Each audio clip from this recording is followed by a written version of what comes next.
Assalamualaikum warahmatullahi wabarakatuh. Bagaimana kabarnya anak-anak Ustadz hari ini? Alhamdulillah, luar biasa. Tetap semangat. Allahu Akbar, Allahu Akbar, Allahu Akbar. Yes. As-Sanabil bersama Al-Quran. Tahfiz, mudah, indah, berkah. Takbir, Allahu Akbar, Allahu Akbar, Allahu Akbar. Yes. Sallu ala Nabi Muhammad. Allahumma salli wa sallim ala Sayyidina Muhammad. Nah anak-anak, kali ini kita kembali belajar fikih, yaitu pelajaran yang ketiga tentang sholat berjamaah. Sebelum belajar, mari kita baca doa dulu bersama-sama. Bismillahirrahmanirrahim. Rabbi zidni ilma warzuqni fahma. Amin. Alhamdulillahirabbil alamin. Salat berjamaah. Salat adalah perintah Allah Subhanahu wa taala dan wajib bagi setiap muslim laki-laki maupun perempuan. Salat fardu lebih utama dilakukan secara berjamaah. Salat berjamaah pahalanya lebih utama 27 derajat daripada salat sendirian. Tahukah kalian manfaat salat berjamaah di masjid? Salat berjamaah itu bisa sebagai syiar agama, bisa bersilaturahmi, dan masih banyak lagi. Kalau kita salat berjamaah di masjid, berarti kita telah memakmurkan masjid. Allah Subhanahu wa taala berfirman yang artinya, sesungguhnya yang memakmurkan masjid Allah hanyalah orang-orang yang beriman kepada Allah dan hari kemudian, serta tetap melaksanakan salat, menunaikan zakat, dan tidak takut kepada apapun kecuali kepada Allah. Maka mudah-mudahan mereka termasuk orang-orang yang mendapat petunjuk. Salat berjamaah adalah salat bersama-sama. Salat berjamaah dipimpin seorang imam. Salat berjamaah paling sedikit dilakukan 2 orang. Hukum salat berjamaah adalah sunnah muakkad. Arti sunnah muakkad adalah sangat dianjurkan, bahkan mendekati wajib, khususnya bagi laki-laki. Salat yang disunahkan berjamaah adalah: yang pertama salat fardu, yang kedua salat idul fitri, yang ketiga salat idul adha, yang keempat sholat tarawih, yang kelima sholat jenazah, yang keenam sholat istisqa, yang ketujuh sholat gerhana matahari, dan yang kedelapan sholat gerhana bulan. A. Ketentuan sholat berjamaah. Salah satu cara menjaga persatuan umat Islam adalah sholat berjamaah. Bagaimana ketentuan sholat berjamaah? Ketentuan sholat berjamaah meliputi syarat sah menjadi imam dan makmum, cara memberitahu imam yang salah, serta keutamaan sholat berjamaah. Yang pertama, syarat sah menjadi imam dan makmum. Pernahkah kalian memperhatikan seseorang dipilih menjadi imam sholat? Mengapa ia terpilih sebagai imam? Sholat berjamaah sah apabila terpenuhi syarat-syarat tertentu. Seorang imam harus terpandai dalam membaca Al-Quran. Rasulullah SAW bersabda dalam sebuah hadis sebagai berikut: Ya ummul qauma aqra'uhum li kitabillahi fa in kanu fil qiraati sawa'an fa'lamuhum bisunnah fa in kanu fis sunnati sawa'an fa'aqdamuhum hijratan fa in kanu fil hijrati sawa'an fa'aqdamuhum sinna. Rawahu Ahmad. Artinya, orang yang lebih berhak menjadi imam bagi suatu kaum ialah yang terpandai dalam membaca kitabullah.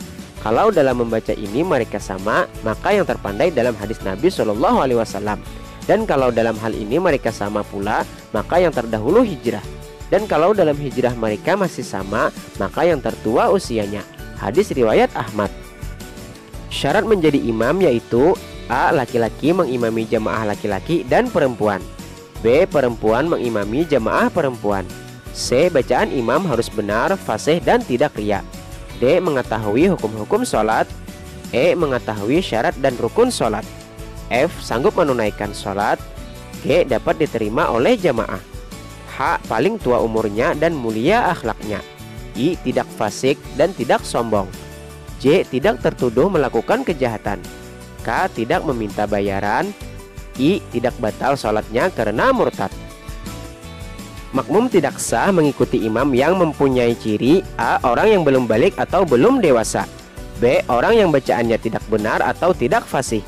C. Orang yang tidak bisa menjaga kebersihan.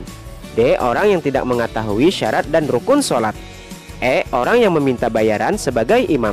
dan F. orang yang murtad atau orang yang keluar dari agama Islam. Bagaimanakah sikap makmum dalam sholat berjamaah? Sikap makmum dalam sholat berjamaah harus memperhatikan hal-hal berikut. A. Makmum mengikuti imam yang tidak batal sholatnya. B. Makmum dan imam harus berada di satu tempat. C. Makmum berniat mengikuti imam. D. Makmum harus mengikuti gerakan imam. E. Makmum harus berdiri di belakang imam. F. Jamaah laki-laki tidak boleh mengikuti imam perempuan. Yang kedua, cara memberitahu imam yang salah. Cara memberitahu imam yang salah yaitu apabila makmum yang mengetahui kesalahan adalah jamaah laki-laki, maka mengingatkannya dengan cara membaca tasbih. Dan apabila yang mengetahui kesalahan adalah jamaah perempuan, maka mengingatkan dengan cara menepuk tangan. Menepuk tangan yang dilakukan cukup sekali. Beberapa manfaat sholat berjamaah yaitu A. Saling mengingatkan apabila imam melakukan kesalahan. B. Melatih diri menjadi seorang pemimpin. C. Merasakan sebagai orang yang dipimpin. D. Berlatih mengingatkan orang lain dengan cara yang terpuji. E. Sebagai penguat tali silaturahmi antar kaum muslimin. F. Saling mengenal dan saling membantu sesama muslim dan kebaikan dan ketakwaan. G. Saling berwasiat dengan kebenaran dan kesabaran. H. Memberi dorongan kepada yang lain agar mau melaksanakan sholat berjamaah. Yang ketiga, membiasakan sholat berjamaah. Seringkah kalian berjamaah di masjid? Pernahkah kalian sholat berdiri tepat di belakang imam, padahal saat itu ada orang yang lebih tua daripada kalian? Sholat berjamaah sebagai sarana berlatih menjadi pemimpin dan merasakan bagaimana dipimpin orang lain. Salah satu yang perlu diperhatikan dalam sholat berjamaah adalah posisi makmum. Posisi makmum adalah di belakang imam. Dalam sholat berjamaah, susunan makmum harus diatur sesuai tuntunan Rasulullah SAW sebagai berikut. Yaj'alur rijala quddamal gilmani wal gilmana khalfahum wan nisaa khalfal gilmani. Rawahu Ahmad. Artinya Rasulullah SAW menempatkan kaum lelaki di depan anak-anak dan anak-anak di belakang mereka, sedangkan kaum perempuan di belakang anak-anak. Hadis riwayat Ahmad. Berdasarkan hadis Rasulullah SAW tadi, susunan makmum dalam sholat berjamaah yaitu A. Shop terdepan adalah orang laki-laki dewasa. Apabila shop paling depan sudah penuh, kita harus mengisi shop di belakangnya. B. Shop laki-laki dewasa. Apabila sudah penuh, shop berikutnya adalah kelompok anak laki-laki. C. Shop paling belakang adalah shop perempuan. D. Shop harus lurus dan rapat. Agar sholat jamaah berjalan dengan baik, shop sholat jamaah harus diatur sesuai dengan ketentuan agama. Adapun cara pengaturan shop dalam sholat jamaah adalah sebagai berikut. A. Jika seorang menjadi imam dari satu orang, maka makmumnya berdiri di samping kanannya. B. Jika seorang menjadi imam dari dua laki-laki, maka makmum berdiri di belakangnya. C. Imam wanita dari jamaah wanita berada di tengah-tengah shop pertama jamaahnya. Makmum yang satu berada di sebelah kanan dan yang satu di sebelah kiri. D. Jika seorang menjadi imam orang banyak dari laki-laki, wanita, dan anak-anak, maka laki-laki dewasa berada di barisan depan, disusul dengan anak-anak dan kemudian wanita. Shop yang lurus dan rapat merupakan bagian dari kesempurnaan sholat. Shop yang lurus dan rapat menunjukkan persatuan dan kekuatan umat Islam. Dalam sebuah hadis diriwayatkan sebagai berikut. An Abi Umamah qala qala Rasulullah sallallahu alaihi wasallam sawu sufufakum wa hazu baina manakibikum walinu fi aidi ikhwanikum wasuddul khalala fa inna syaitana yadkhulu bainakum bimanzilatil hazafi yakni auladad da'nis sigar. Rawahu Ahmad. Artinya, dari Abi Umamah berkata, telah bersabda Rasulullah SAW, katakanlah safmu, luruskanlah di antara bahumu, dan berlunak-lunaklah di samping saudaramu, dan penuhilah tempat yang terluang, sebab setan itu masuk di antaramu sebagaimana halnya anak-anak kambing yang masih kecil. Hadis riwayat Ahmad. Mengenai susunan shop perempuan, Rasulullah SAW bersabda sebagai berikut. Khairu sufufir rijali awwaluha wa syarruha akhiruha wa khairu sufufin nisa akhiruha wa syarruha awwaluha. Rawahul jamaah. Artinya, sebaik-baik shop kaum lelaki adalah yang pertama dan seburuk-buruknya adalah yang terakhir. Sedangkan sebaik-baik shop perempuan adalah yang terakhir dan seburuk-buruknya adalah yang pertama. Hadis riwayat jamaah. Berdasarkan hadis Rasulullah SAW ini, saf perempuan paling depan adalah anak-anak perempuan. Saf perempuan paling belakang adalah perempuan dewasa.